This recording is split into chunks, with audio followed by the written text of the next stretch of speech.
अस्सलाम वालेकुम दोस्तों, welcome to the study learn. Microsoft word 2013 के इस न्यू ट्यूटोरियल में आपको खुशामदीद करता हूं। लास्ट ट्यूटोरियल में हम लोगों ने डिस्कशन किया था कि ट्रैकिंग्स और कमेंट्स को हम लोग ट्रैकिंग यानी चेंजेस हमने जो की हैं उनको ट्रैक किस तरह से किया जा सकता है और कमेंट्स किस तरह से किए जा सकते हैं डॉक्यूमेंट के अंदर। आज हम क्या करेंगे, हम फाइनलाइज करेंगे डॉक्यूमेंट को किस तरह से फाइनलाइज किया जाता है और उसको प्रोटेक्ट किया किस तरह से किया जाता है।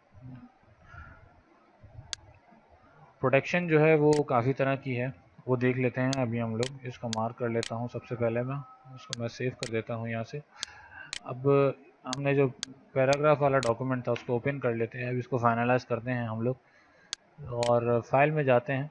जैसे ही हम फाइल के बैक एंड पे जाएंगे तो यहाँ पर आपके पास ऑप्शन है इंस्पेक्ट डॉक्यूमेंट के नाम से। इंस्पेक्ट फॉर इश्यूज़ में जब आप क्लिक करेंगे तो यहाँ सबसे पहला आपके पास ऑप्शन आता है इंस्पेक्ट डॉक्यूमेंट। जैसे ही आप इंस्पेक्ट डॉक्यूमेंट करेंगे तो सबसे पहले ये आपको ऑप्शन देगा कि आप अपने डॉक्यूमेंट को सेव कर लें। मैं क्या करूँगा, मैं इसको सेव कर लेता हूँ सबसे पहले। और जब इंस्पेक्शन हम करेंगे तो क्या करेगा, ये आपको शो कराएगा कि आप क्या करना चाहते हैं। मैं चाहता हूँ कि मेरा डॉक्यूमेंट इंस्पेक्ट हो जाए, तो मैं जैसे ही इंस्पेक्ट पे क्लिक करूँगा तो ये फिर आपको शो कराएगा कि आपके डॉक्यूमेंट में क्या क्या इश्यूज़ हैं। एक तो सबसे पहला इशू आपके पास आ रहा है कि आपने कमेंट्स वगैरह रिमूव नहीं किए हैं इसके अंदर से, जैसे कि ये कमेंट एक रह गया है यहाँ पे, तो मैं यहाँ से इसको रिमूव ऑल कर दूंगा। फिर ये आपको बता रहा है कि आपकी पर्सनल इन्फॉर्मेशन जो है वो डॉक्यूमेंट के साथ अटैच्ड है, तो वो भी मैं यहाँ से रिमूव कर दूंगा। दूसरा बता रहा है कि आपके पास एक्सएमएल डाटा जो है वो अटैच है आपके डॉक्यूमेंट में, क्योंकि मैंने जो ये पैराग्राफ कॉपी किया था वेबसाइट से कॉपी पेस्ट किया था, जिसके बैकएंड पे एक्सएमएल जो है वो ऑटोमेटिकली जो है वो इंपोर्ट हो गई थी, तो इसको भी यहाँ से रिमूव कर देंगे। और सारी की सारी चेंजेस जब आपकी डन हो जाएंगी तो ये आप देख रहे होंगे कि सारे आपके पास ब्लू मार्क होगा। अब इसको यहाँ से क्लोज कर सकते हैं। फिर आपके पास एक चीज़ है कि प्रोटेक्शन आप किस तरह से कर सकते हैं। यहाँ पे 3 तरह के प्रोटेक्शन हैं आपके पास।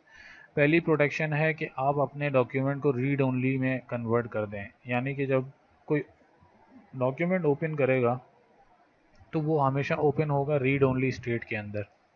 ये जो प्रोटेक्शन है ये इतनी वास्ट प्रोटेक्शन नहीं है, यानी कि हाई लेवल की प्रोटेक्शन नहीं है। ये सिर्फ आपके लॉक करेगा डॉक्यूमेंट को कि वो रीड ओनली पोजीशन में ओपन हो। लेकिन अगर कोई चाहे तो उस रीड ओनली डॉक्यूमेंट को जो है वो राइटेबल में जो है वो कन्वर्ट कर सकता है उसको। इनक्रिप्ट विद पासवर्ड के अंदर आप क्या करते हैं, पासवर्ड लगा देते हैं इसके अंदर, तो फिर ये है जब तक किसी को पासवर्ड नहीं पता होगा डॉक्यूमेंट का, वो डॉक्यूमेंट ओपन नहीं कर सकता पासवर्ड डाले बगैर। तीसरा आपके पास है कि रिस्ट्रिक्शन लगाना एडिटिंग की, कि आप क्या क्या रिस्ट्रिक्शंस जो हैं वो लगाना चाहते हैं एडिटिंग के ऊपर।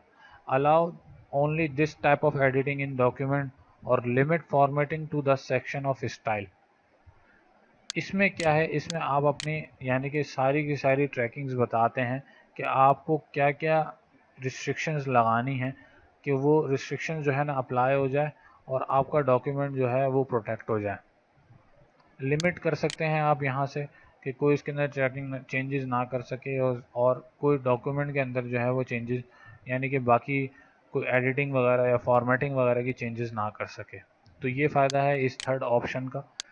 ज़्यादातर जो आपके पास है, 2 ऑप्शंस हैं आपके पास। मेक फाइनल है। मेक फाइनल में आप ये करते हो, जैसे ही आप मेक फाइनल करते हो और इसको आपने सेव कर दिया है, तो अब जब कोई इसको ओपन करेगा तो वो एडिटेबल मोड में ओपन होगा इस तरह से कि इसके अंदर कोई चेंजेस नहीं कर सकता जब तक वो इसको एडिट ना करे।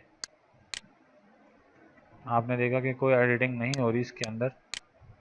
इसको जब एडिट एनीवे कर देगा तो वो फिर वो एडिटिंग में ओपन हो जाएगा आपके पास। तो ये कॉन्सेप्ट था कि आप किस तरह से फाइनलाइज कर सकते हो अपने डॉक्यूमेंट को और प्रोटेक्ट कर सकते हैं अपने डॉक्यूमेंट को।